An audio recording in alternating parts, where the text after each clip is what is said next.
Hello दोस्तों, welcome to my channel. मैं आपको आज क्लास 12 का फर्स्ट चैप्टर शीत युद्ध का दौर पढ़ाऊंगी, जिसमें आपको बहुत सारी चीज़ें जो इन्फॉर्मेशन है वो बहुत सारी इन्फॉर्मेशन मिलेगी, जो जैसे कि हम शॉर्ट क्वेश्चन करते हैं तो उसमें काम आते हैं। यानी देखो, अगर हम अक्सर ऐसा होता है कि जो बड़े क्वेश्चन है उसको तो हम कर लेते हैं, लेकिन जो शॉर्ट क्वेश्चन होता है ना, उसमें कहीं ना कहीं इंसान अटक जाता है। क्यों? क्योंकि हम शॉर्ट क्वेश्चन को उतना ध्यान नहीं देते। तो मैं ऐसे आपको शुरुआत से शुरू करना चाहूँगी।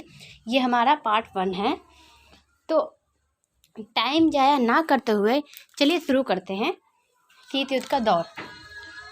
मैं आपको बताना चाहूँगी कि अगर आपने हमारे चैनल को अभी तक सब्सक्राइब नहीं किया है तो प्लीज़ मेरे चैनल को सब्सक्राइब कर ले, क्योंकि मैं रोज़ एक ना एक आपको ऐसे जैसे PDF वगैरह सेंड देती रहूँगी, जिससे आपको 12th के एग्ज़ाम में बहुत ज़्यादा ही काम आएगा। तो चलिए शुरू करते हैं शीत युद्ध का दौर। द्वितीय विश्व युद्ध की समाप्ति मध्यकालीन विश्व राजनीति की शुरुआत थी। यानी जो दूसरा विश्व युद्ध था तो वो ख़त्म हो गया, तो वो किस चीज़ की शुरुआत थी? समकालीन विश्व राजनीति की शुरुआत थी। प्रथम व द्वितीय विश्व युद्ध के पश्चात वैश्विक घटनाओं के कारण कई बदलाव आए। जब हमारा पहला और दूसरा विश्व युद्ध हुआ था तो आप सभी जानते हैं कि कितना बदलाव हुआ था। यानी कि जैसे कि बहुत से इसमें जो हमारा हुआ था दूसरा विश्व युद्ध, उसमें जनहानि धनहानि बहुत हुए थे। लेकिन ये जो शीत युद्ध है, शीत युद्ध में ना कोई जनहानि हुआ ना कोई धनहानि हुआ। इसमें क्योंकि ये विचारों की लड़ाई थी।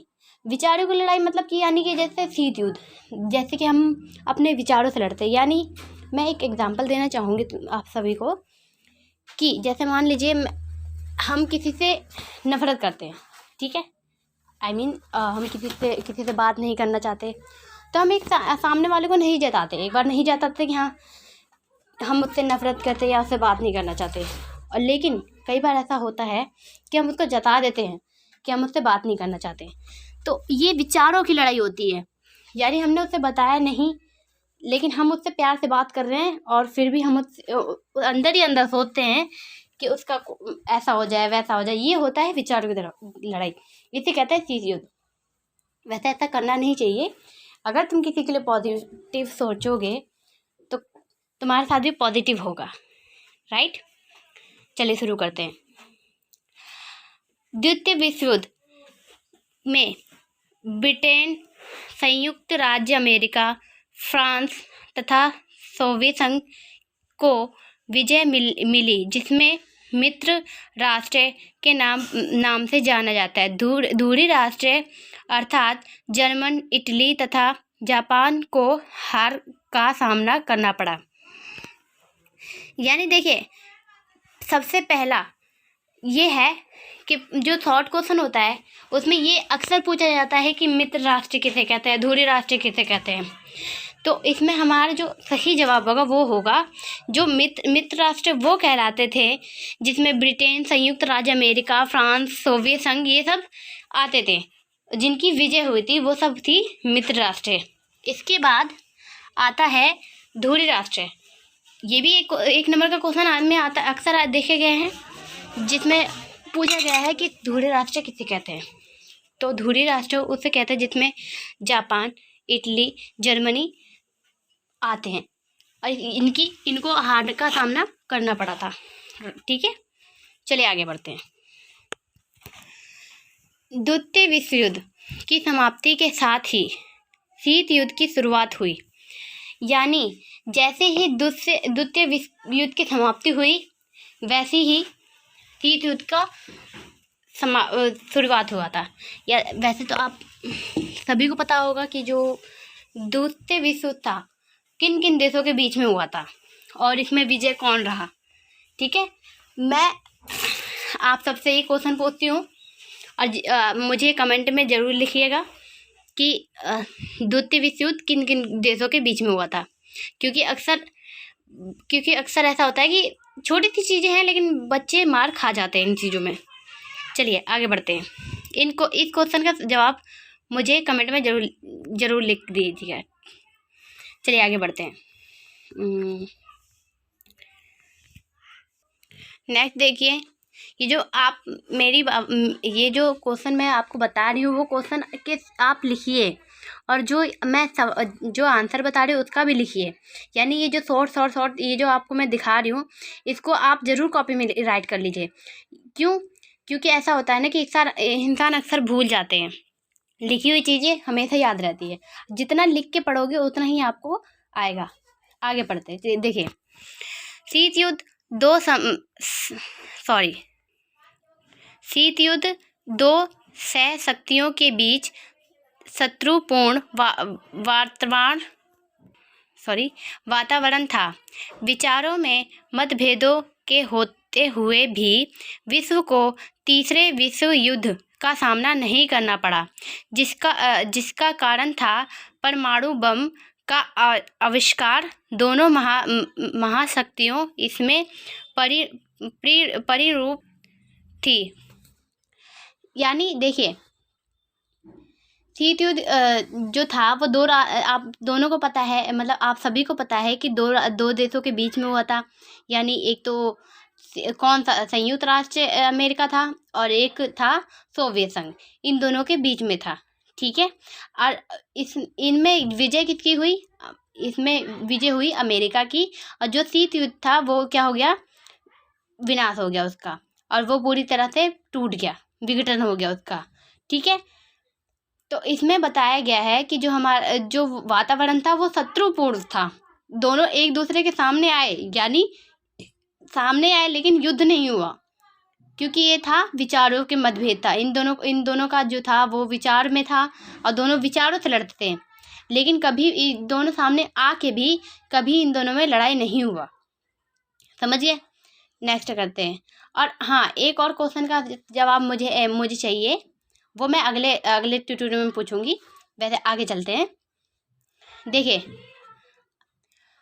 क्यूबा मिसाइल संकट शीत युद्ध की चरम सीमा था, जब 1962 में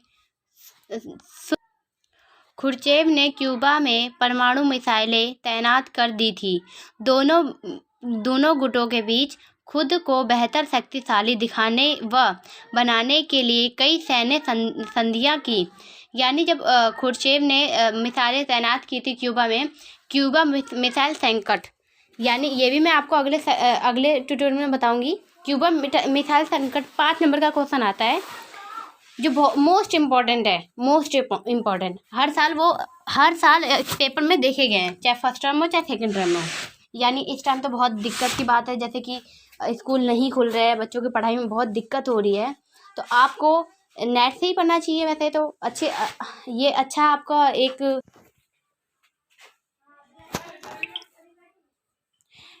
अच्छा मंत्र है। चलिए आगे बढ़ते हैं। नेक्स्ट है हमारा सैन्य संधि संगठन। अमेरिका 1949 में नाटो उत्तर अटलांटिका संधि संगठन, जिसका उद्देश्य अमेरिका द्वारा लोकतंत्र को बचाना। यानी सैन्य शक्ति संगठन, ये भी एक नंबर का क्वेश्चन आता है कि सैन्य शक्ति संगठन मतलब क्या था। तो ये नाटो को कहा जाता है। जैसे कि अप्रैल में 1949 में नाटो का गठन किया गया था, जो उत्तर अटलांटिक संधि संगठन था, जिसका उद्देश्य अमेरिका द्वारा लोकतंत्र को बचाना था। उसके बाद जैसे अमेरिका ने एक नाटो किया था, उसी तरह के सोवियत संघ ने भी सीटों का गठन किया था। आगे देखिए, नेक्स्ट चलते हैं। 1954 में सीटो दक्षिण पूर्व एशिया संधि संगठन का उद्देश्य अमेरिका के नेतृत्व वाली साम्यवादी प्रसार को रोकना। 1955 में बगदाद पैक्ट, 1955 में वारसा संधि आदि परिणामता विश्व खुले तौर पर अंतर्राष्ट्रीय पटल पर दो ध्रुवों में बैठ चुका था।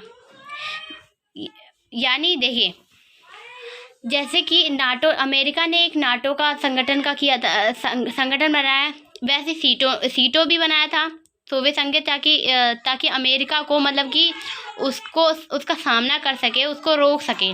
यानी शीत युद्ध में ऐसा हुआ था कि उनको ऐसा लगता था कि जो हम दोनों एक दूसरे का सामना करेंगे। उनको नहीं पता था कि वो सामने वाले के पास कितनी हथियार है या वो कितना शक्तिशाली है।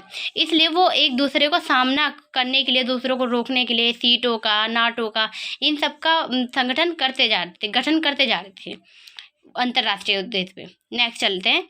देखिए, ये है द्वितीय विश्व युद्ध के बाद संयुक्त राष्ट्र अमेरिका और सोवियत संघ दो बड़ी ताकतों के रूप में उभरे। जब दूसरा विश्व युद्ध हुआ, उसके बाद जो सबसे बड़ी ताकत कहलाती थी वो दो थी। कौन कौन सी थी? वो सोवियत संघ थी और अमेरिका थी। ये दोनों इतने ताकतवर देश बन के उभरे ना कि मतलब कि इनके मुकाबले में कोई था ही नहीं। और जहाँ तक मेरा जो आइडिया है, मेरा जो कहते हैं ना एजुकेशन है, सोवियत संघ अमेरिका से ज़्यादा शक्तिशाली था। वहाँ के लोगों को कहते हैं ना, पिन से लेके कार तक हर चीज़ उनको उपलब्ध मिलती थी। वहाँ पर सरकार उनकी इतनी अच्छी थी, मतलब कि सारी चीज़ें उनको प्रोवाइड करती थी, उनको कोई चीज़ की दिक्कत नहीं थी। लेकिन फिर भी उसका क्या हुआ, विघटन हो गया। इसके बारे में हम नेक्स्ट वीडियो में देखेंगे। इसमें ही आगे चलते हैं। अमेरिका और सोवियत संघ के बीच मतभेद और आविष्कार की भावना बढ़ गई और विश्व दोनों के नेतृत्व में दो गुटों, पूंजीवादी गुट और साम्यवादी गुट में बंट गए।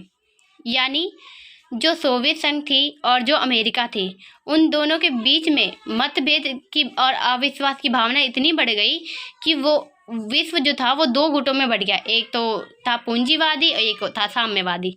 पूंजीवादी किसे कहते थे पता है दोस्तों? आपको पता तो होगा वैसे फिर भी मैं बता देती हूँ। ये भी क्वेश्चन आता है कि पूंजीवादी देश कौन से थे, साम्यवादी देश कौन से थे। साम्यवादी जो अमेरिका सोवियत संघ थे और पूंजीवादी में अमेरिका कहलाते थे। इस वीडियो में इतना ही, और आगे नेक्स्ट वीडियो में पार्ट 2 देखेंगे। और मेरा वीडियो अच्छा हुआ, आपको लगा हो तो लाइक करें, कमेंट करें और शेयर करें। सब्सक्राइब करना बिल्कुल ना भूलें, क्योंकि ऐसा ना हो कि मैं कोई ऐसा जो ज़रूरी, जो इम्पोर्टेंट क्वेश्चन हो मैं आपको दूं और आपके हाथ से वो निकल जाए। इसलिए प्लीज़ सब्सक्राइब करना बिल्कुल ना भूलें। बाय बाय दोस्तों, खुश रहिए और नेक्स्ट वीडियो में जरूर मिलें।